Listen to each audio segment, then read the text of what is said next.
베드로후서 1장 12절로 21절까지 여러분과 제가 한 절씩 교독하겠습니다. 12절입니다. 그러므로 너희가 이것을 알고 이미 있는 진리에 서 있으나 내가 항상 너희에게 생각나게 하려 하노라. 내가 이 장막에 있을 동안에 너희를 깨워 생각나게 하니 오는 줄로 여기노니 이는 우리 주 예수 그리스도께서 내게 지시하신 것 같이 나도 나의 장막을 벗어날 것이 임박한 줄을 알미라. 내가 힘써 너희로 하여금 내가 떠나는 후에라도 어느 때나 이런 것을 생각나게 하려 하노라. 우리 주 예수 그리스도의 능력과 강림하심을 너희에게 알게 한 것이 교묘히 만든 이야기를 따른 것이 아니요 우리는 그의 크신 위엄을 친히 본 자라. 지극히 큰 영광 중에서 이러한 소리가 들리게 하기를 이는 내 사랑하는 아들이요 내 기뻐하는 자라 하셨으니 그가 하나님 아버지께 존귀와 영광을 받으셨느니라. 이 소리는 우리가 그와 함께 거룩한 산에 있을 때 하늘로부터 나는 것을 들은 것이라. 또 우리에게는 더 확실한 예언이 있어 어두움을 주시는 등불과 같으니 안에서 생명이 너희 마음에 떠오르기까지 너희가 이것을 주의하는 것이 옳으니라. 먼저 알 것은 성경의 모든 예언은 사사로이 풀 것이 아니니 예언은 언제든지 사람의 뜻으로 낸 것이 아니요 오직 성령의 감동하심을 받은 사람들이 하나님께 받아 말하는 것임이라. 아멘. 그 말씀의 제목은 사랑하기 때문에.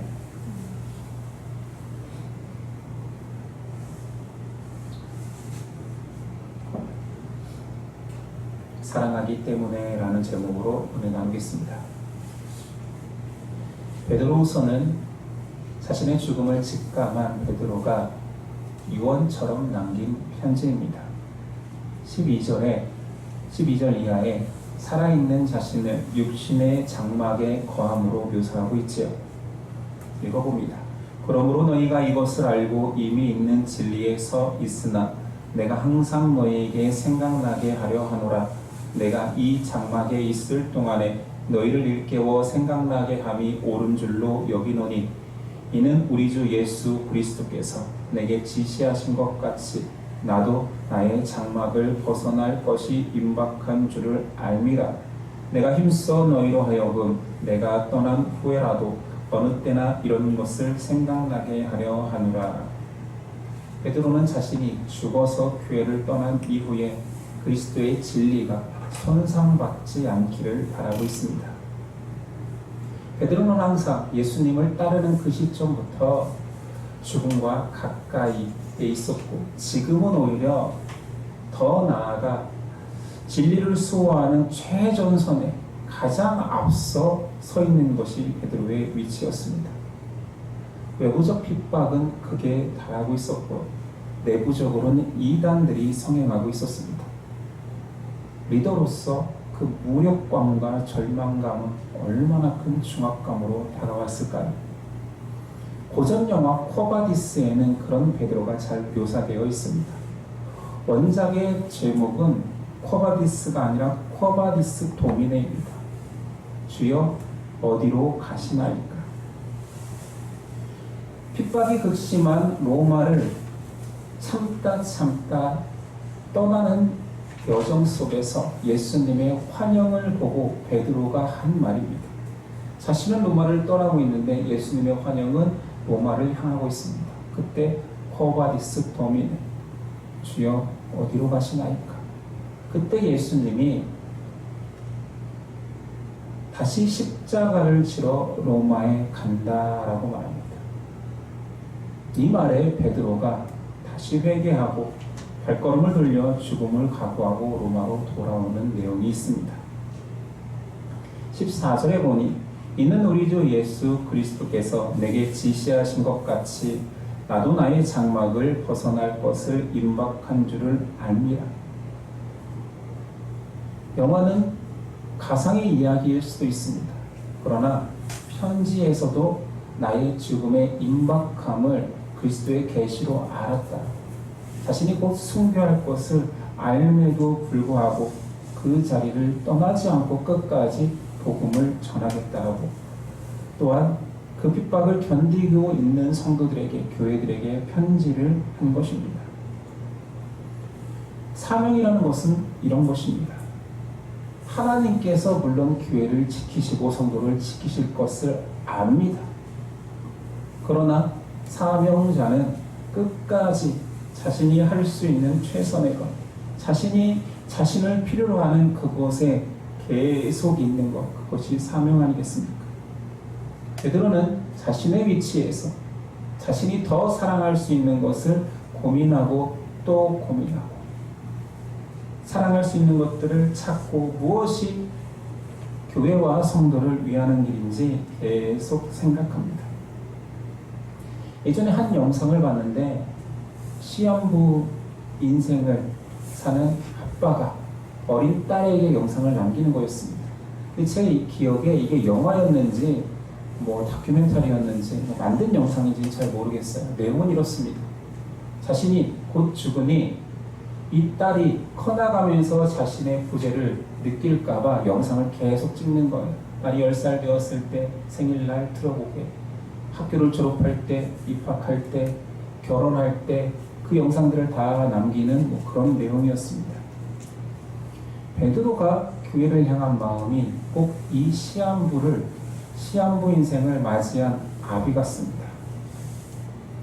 교회가 반석 위에 세워지기까지 자기가 부재하여도 이 진리가 손상당하지 않고 내 사랑이 전해질 수 있도록 남길 수 있는 모든 것들을 남기고 편지로 유언과 같이 남긴 것입니다. 이유는 너무나 당연하죠. 교회를 사랑하기 때문이었습니다. 초대교회에서 베드로의 위치는 사도로서도 12사도 중에도 수장격이었을 뿐만 아니라 그리스도교 전체의 리더와 같은 위치였습니다. 이런 베드로에게 교회가 핍박당하고 교회가 진리로서 손상당하고 있을 때 얼마나 다급하고 안타까웠을까. 거짓 교사들이 진리 아닌 것들을 전하고 그들을 따르는 사람들에 의해서 교회가 흔들릴 때 사도였다, 예수님의 제자였고 수제자였다라고 자부심을 갖던 베드로의 고충은, 아픔은 얼마나 컸을까요?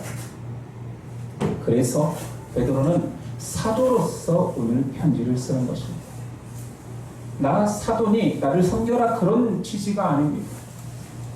나의 말을 무조건 들어야 된다가 아니라, 사도는 가장 중요한 사도성의 1번은 그리스도와 함께하고 그의 말씀을 직접 들은 자입니다. 이건 사도행전에서 사도가 한 명 비었을 때 한 명을 선출할 때 등장한 사도성의 이런 식입니다. 그리스도와 함께하고 그의 말씀을 직접 들은 자. 그래서 베드로는 자기의 사도성을 드러내어서 교회 안에 진리를 전하려고 합니다. 첫 번째는 사도니 본 것을 전하겠다. 16절입니다. 우리 주 예수 그리스도의 능력과 강림하심을 너희에게 알게 한 것이 교묘히 만든 이야기를 따른 것이 아니요 우리는 그의 크신 위엄을 친히 본 자라. 나는 봤다. 직접 봤다. 그러면서 예로 든 한 사건이 변화산 사건입니다. 12사도가 있었지만 변화산에는 3명의 제자만 동행했다고 되어 있습니다. 베드로와 야고보와 요한이지. 이 경험은 신비로운 신화로 만들어진 이야기가 아니야. 내가 지금 전하는 것은 진리는 실제함을 강조하고 싶었던 것입니다. 나 이런 사람이야가 아니라 나는 실제로 봤던 것을 전한다. 사도인 자신이 두 번째는 직접 들은 것을 전한다 말합니다. 17절 18절.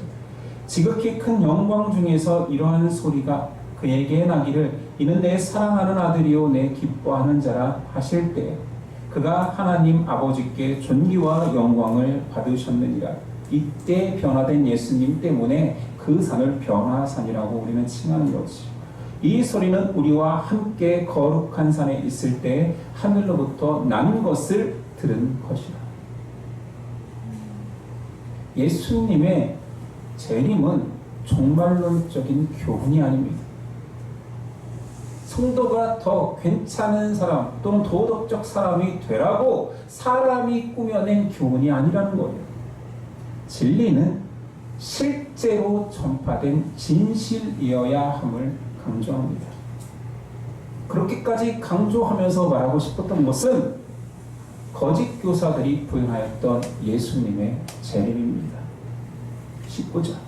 또 우리에게는 더 확실한 예언이 있어 어두운 데를 비추는 등불과 같으니 날이 새어 샛별이 너희 마음에 떠오르기까지 너희가 이것을 주의하는 것이 옳으니라. 샛별은 예수 그리스도로 구약에도 신약에도 한결같이 묘사되어 있습니다. 구약 민수기 24장 17절에는 한 별이 야곱에서 나오리라. 그래서 여호와 대망사상 이스라엘 사람들에게는 여호와가 곧 오시리라 기다려라 한 별로 오시리라.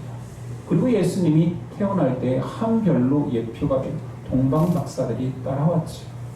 신약의 계시록 22장 16절에는 부활하신 예수님을 광명한 새벽별로 묘사합니다. 새벽별이 떠오른 그때까지, 마지막 날 예수님이 오실 그때까지 예수님을 기다리라는 표현이죠.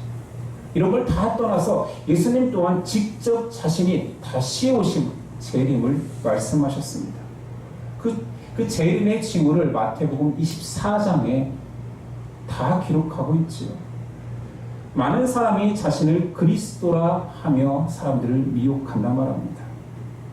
재림의 때가 가까워지면 민족과 민족이, 나라와 나라가 대적하겠고 곳곳에 기근과 지진이 있으리라. 예수님 말씀하셨죠. 또한 신앙인들은 환난을 당하며 모든 민족에게 미움을 당할 것이라. 그러면서 말씀하시기를 마태복음 24장 29절이야. 그날 환난 후에 즉시 해가 어두워지며 달이 빛을 내지 아니하며 별들이 하늘에서 떨어지며 하늘의 권능들이 흔들리리라. 그때 인자의 징조가 하늘에서 보이겠고 그때 땅의 모든 족속들이 통곡하며 그들이 인자가 구름을 타고 능력과 큰 영광으로 오는 것을 보리라. 그가 큰 나팔 소리와 함께 천사들을 보내리니 그들이 그의 택하신 자들을 하늘 이 끝에서 저 끝까지 사방에서 모으리라. 예수님이 직접 하신 말씀입니다. 사도 베드로는 예수님의 그 말씀을 직접 들었고 직접 보았고 부활까지 보았고 그리고 그래서 보고 들은 것을 목숨을 다하기까지 전하지 않을 수 없다라고 말하는 것입니다. 거짓 교사들은 그것을 들었느냐 보았느냐 예수님의 실제로 육성으로 말씀하신 그것을 너희는 아느냐라고 묻는 것이지. 베드로 입장에서 너무 황당할 것. 사람의 주장이 아니라 예수님이 말씀하시고 예수님이 다시 오리라고 약속하고 부활 승천했는데 그것을 믿지 않는다니. 그것을 세상 사람이 안 믿는 게 아니라 교회 안에 있는 사람들이 믿지 않는다니 정말 답답해 미칠 지경 아니었겠습니까? 교회는 항상 거짓 교사가 침투하고 그 거짓에 대항하는 자들이 존재해 왔습니다. 그것은 초대교회 때부터 지금까지 계속 그렇지. 거짓 교사 이단들은 나날이 조직적이고 부흥합니다. 성행합니다. 지금도 여전히 그 거짓 교사들은 자신을 그리스도라 이야기하고 자신을 성령이라 이야기하는 자들은 넘쳐나고 강해지고 있습니다. 심지어 오늘 그리스도를 나타내는 샛별, 이것을 이단의 상징으로 쓰는 이단도 있지요. JMS, 정명석이 교주인 자신의 이름에 앞글자 JMS로 쓰기도 하지만 그들이 선전하기를 자신은 새벽별이다, 샛별이다. 그래서 지저스 모닝 스타 이렇게 선전합니다. 교회는 변치 않는 진리를 가지고 있지 않으면 언제라도 어느 때라도 이단들과 거짓 교사에게 흔들려 왔습니다. 그래서 진리의 기준, 베드로가 전하고 싶은 것은 그리스도의 복음, 직접 들은 복음과 하나님께서 남기신 구약 성경이 핵심임을 말하고 있습니다. 20절이야. 먼저 알 것은 성경의 모든 예언은 사사로이 풀 것이 아니니. 여기서 말하는 성경은 구약 성경입니다. 이때는 신약 성경이 기록되기 전이니까요. 예언은 언제든지 사람의 뜻으로 낸 것이 아니요 오직 성령의 감동하심을 받은 사람들이 하나님께 받아 말한 것이니라.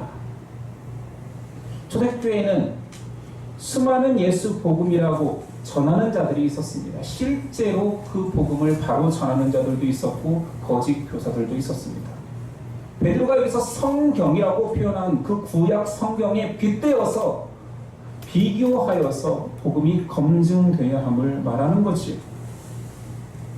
베드로는 신약을 살고 예수님의 수제자로서 예수님께 들은 게 많음에도 불구하고 이 말씀을 그대로 간수하고 이 말씀을 신약 구약 성경과 빗대어서 우리가 갖고 있는 율법과 빗대어서 온전한 것을 전하는 거지. 이것이 지금 우리의 사고로 생각하면 이해가 안 됩니다. 우리는 신구약을 다 가지고 있고 또 여러분도 모르는 사이에 이 신구약의 연결점인 오실 예수 그리스도, 오신 예수 그리스도라는 그 주제를 알고 있지만 초대교회 사람들은 신약 성경도 없을 뿐만 아니라 그리스도와 구약 성경의 연결점을 잘 모르는 신학이 정립되기 전의 상황입니다. 그러니 어부 베드로의 이 말이 얼마나 놀랍습니까? 성령의 영감이 아니고서야 성경으로 진리가 풀어진다는 이 말이 굉장히 놀라운 거지. 그러면서 사사로이 풀지 말라고까지 이야기합니다. 과거에 이 말은 카톨릭에서 정치적으로 이용했습니다. 사사로이 풀지 마. 아무나 성경 읽는 거 아니야. 사제들만 라틴어로만 되어서 너희들 민초들은 성경을 가질 수도 없고 읽을 수도 없어. 교회만 성경에 해석본이 있다라고 잘못 이해하던 때도 있었습니다. 그러나 현대적 해석은 예언은 사람의 뜻으로 낸 것이 아니니 성령의 조명을 받아 바르게 해석하라는 말이죠. 사람의 품이나 시대의 사조에 따라 성경을 네 입맛에 맞게 바꾸지 말라라는 해석이 더 정확하겠죠. 신약의 교회는 역사가 2000년입니다. 2000년이 넘는 동안 성령의 사람들, 성경을 사랑하고 성령에 사로잡힌 사람들이 성경을 계속 해석해 왔습니다. 교차 점검해 왔습니다. 그리고 그들이 공통적으로 이것은 성경이 말하는 진리야라고 여기는 것들을 모아서 그것을 신학으로 정립한 것을 우리는 정통신학이라고 합니다. 거기서 벗어나는 해석을 하는 자들을 이단 또는 사입이라고 얘기하죠. 정통과 사이비를 가르는 기준은 단 하나입니다. 이것이 성경적인가? 정통은 성경으로만 해석하고 성경에 써있는 것을 그대로 믿는 자들을 말합니다. 우리는 그 정통 신학에서 만들어 놓은 교리를 따르고 있습니다. 교리는 신앙을 개념화하는 거죠. 성경 전체의 내용에서 핵심, 결코 변치 않고 결코 따로 해석되지 않는 그 핵심만 모아서 교리로 정한 것입니다. 예를 들어 예수님은 하나님의 아들로 독생자로 성육신하셔서 십자가를 지고 부활하신 하나님이다. 이것이 교리화되어 있죠.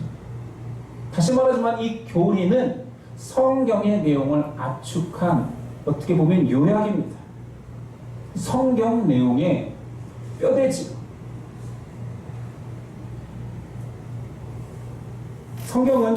교회는 성경 가운데서 교리를 찾아서 개념화하고 그것을 보완하고 확증합니다. 확증도 개인이 하는 것이 아니라 공교회가 모여서 신앙회의를 통하여서 확증한 것만 교리로 삼았고 그것을 믿는 자들을 정통이라고 합니다.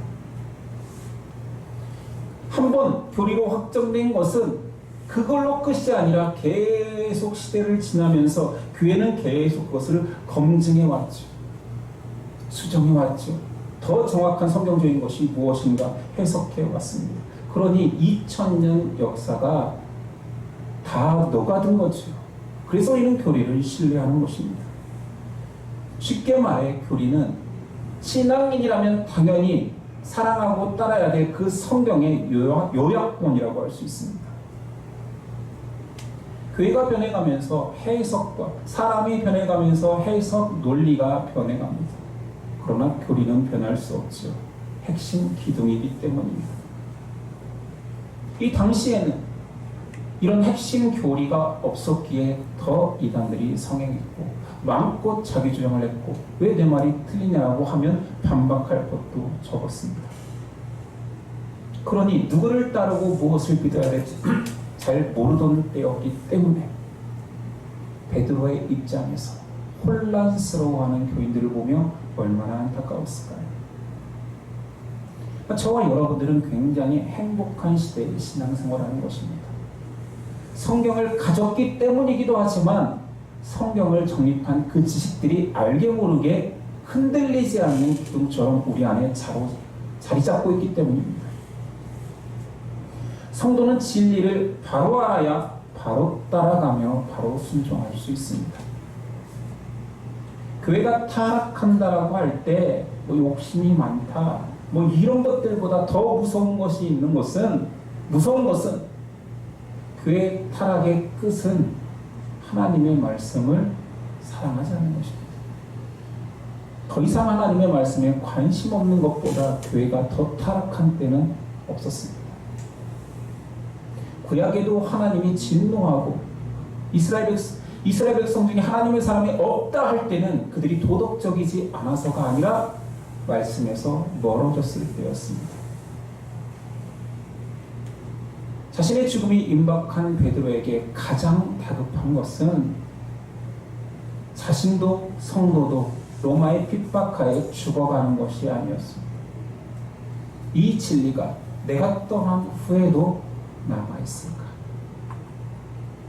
나에게 죽음은 두려운 것이 아니라 내 죽음 이후에 그리스도께서 목숨 버리셨고 나도 목숨 바칠 이 복음이 훼손되지는 않을까? 이것이 베드로에게 가장 큰 무거움이었을 것입니다. 베드로에게 죽음은 하나님 나라에 들어가는 입장일 뿐입니다. 바울도 그런 고백을 했었죠. 내가 죽음이 두려운 것이 아니다. 오히려 나는 지금 죽는 게 더 낫다. 내 개인적으로 내가 사랑하는 주님을 만나러 가는 것이다. 그러나 내가 남아서 너희를 위해서 할 일이 있으니 이 힘든 길을 계속 걷는다 표현했었죠. 베드로도 동일하지 않을까요? 죽음이 무서웠겠습니까? 하나님 나라에 입장하는 그 순간이 많은 신앙인들이 죽음을 두려워하지 않았습니다. 고린도후서 5장 1절입니다. 만일 땅에 있는 우리의 장막집이 무너지면 하나님께서 지으실 집 곧 손으로 지은 것이 아니요 하늘에 있는 영원한 집이 우리에게 있을 줄 아느니라.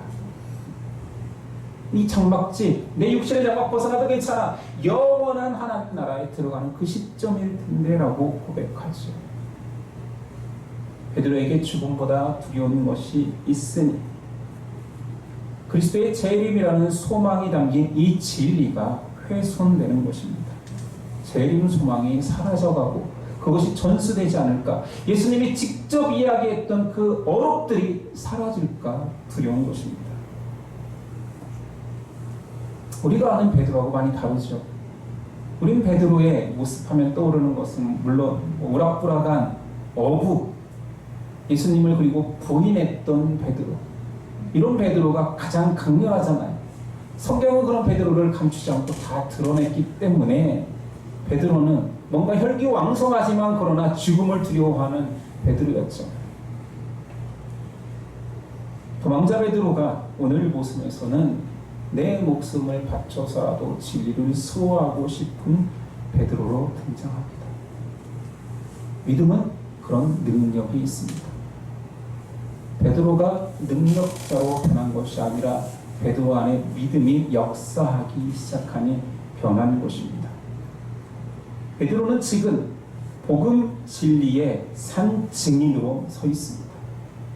또한 믿음의 변화된 산 증인으로 서 있습니다. 베드로는 자신을 통하여서 믿음이 들어온 자의 정체성을 드러낸 거예요. 믿음이 들어오면 우린 거듭난다, 변화된다, 전혀 다른 사람이 된다. 그게 다 베드로 아니냐? 어부였던 베드로, 배신자였고 도망쳤던 베드로, 그가 죽음을 무서워하지 않고 교회의 소망을 위하여서 진리를 수호하기 위해서 이 자리를 지키고 있다. 그러니 오늘 말씀 이 편지를 읽으면서 우리는 신앙인의 정체성을 떠올려 봐야 됩니다.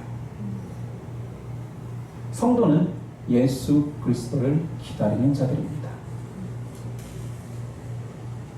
죽음이 인생의 끝이 아니라 예수님이 오시는 그날이 우리 인생의 끝임을 인정하는 자들입니다. 성도는 돌아갈 집이 있는 자들입니다. 그래서 소망이 있습니다. 죽음은 그냥 문을 건너는 과정과 같이 하나님의 영광의 소망으로 들어가는 문일 뿐입니다. 얼마나 죽음에 대해서 놀라운 고백을 하는 자들입니까? 세상에 어떤 자가 죽음을 두려워하지 않겠습니까? 그런데 성도에게 죽음은 더 큰 소망입니다. 데살로니가전서 4장 14절, 우리가 예수께서 죽으셨다가 다시 살아나심을 믿을진대 이와 같이 예수 안에서 자는 자들도 하나님이 그와 함께 데리고 오시리라. 이것을 믿는 자가 성도입니다. 또한 성도는 베드로의 모습을 보건대 진리를 위해서라면 자신의 목숨도 아까워하지 않습니다. 말씀을 정말 미치게 사랑하는 자들입니다. 요한복음 15장 10절, 내가 아버지의 계명을 지켜 그의 사랑 안에 거하는 것 같이 너희도 내 계명을 지키면 내 사랑 안에 거하리라. 계명 안에 사랑이 있고 사랑을 지킬 때 그리스도의 사랑 안에 빠져 있는 것입니다.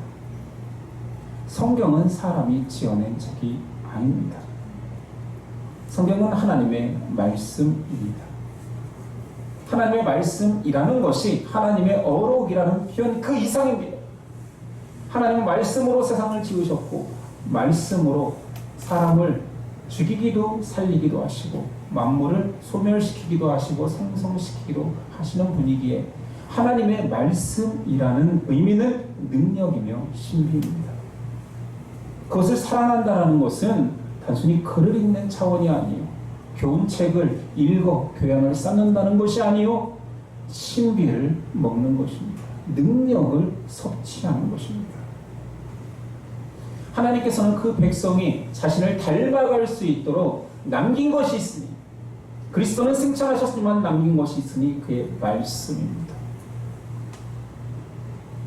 그러니 성도가 말씀을 사랑하는 것은 너무 당연한 것이 되는 거지. 베드로의 변화가 놀랍지 않습니까? 베드로의 사랑이 놀랍지 않습니까?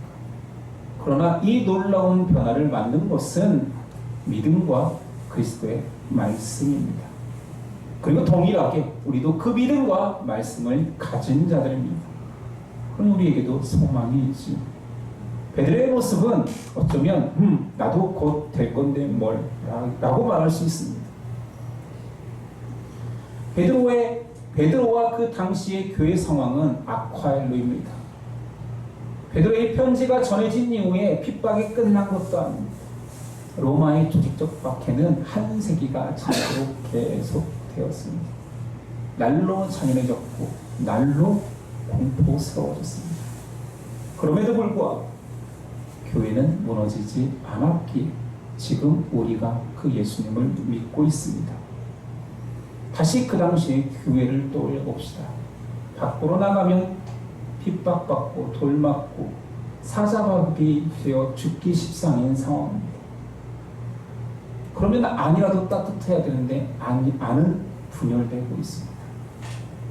이단 사설이 판을 치고 나름 믿는 자들이 자신을 따르라고 외치고 있습니다. 이때 베드로가 편지를 통해 권면하는 거지. 샛별을 기다리는 자들은 그가 주신 등불을 따라가라 말합니다. 우리에게도 동일한 상황, 똑같다 할 수 없지만 비슷한 영적 상황이 계속되고 있습니다. 밖으로 나가면 사자가 우리를 집어삼키지는 않지만 사자와 같은 사조와 생각들, 악한 욕심들이 우리를 집어삼키려 할 것입니다. 교회에는 천사들만 모인 곳이 아니라 욕심도 가득하고 미움도 있을 수 있고 자신을 따르기를 원하고 인정받고 싶어하는 사람들이 많을 수 있습니다. 그러나 새별을 기다리는 자들이 흔들리지 않는 방법은 그의 말씀의 등불을 따라가는 자들입니다. 여러분 어떻게 신앙생활 하시겠습니까? 좋은 게 좋은 거고 서로에게 편한 게 편한 거고 좋고 행복한 것만 따르렵니까? 아니면 진리의 말씀을 등불 삼아 따라가시렵니까? 말씀이 신앙이고 신앙생활 속에 말씀이 핵심이다라고 믿는 자들이 적어지는 시대입니다. 등불이 흐릿한 거지. 예수님 찾는 이가 적을 것이라고 했던 그 좁은 길, 좁은 문에 등불이 약해지고 있습니다. 거기에 광명이 비쳐서 모든 사람들이 그 길로 갈 것 같으나 넓은 길에 광채가 있습니다. 아름다운 색채로 그곳에 가면 행복할 것 같습니다. 이 유혹이 우리에게도 지금 시대에도 계속되고 있습니다. 여러분은 어떻게 신앙하시렵니까? 어떤 믿음의 길을 걸으시고 어떻게 안전하게 내가 지금 걷고 있다라는 확신을 가지시렵니까? 예심은 등불을 가지고 있습니까?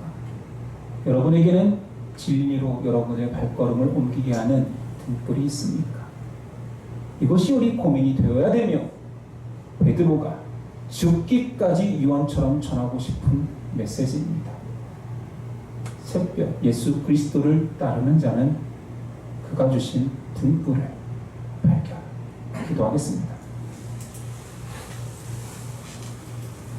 베드로의 등불이 그를 사랑하는 존재로 바꾸었습니다.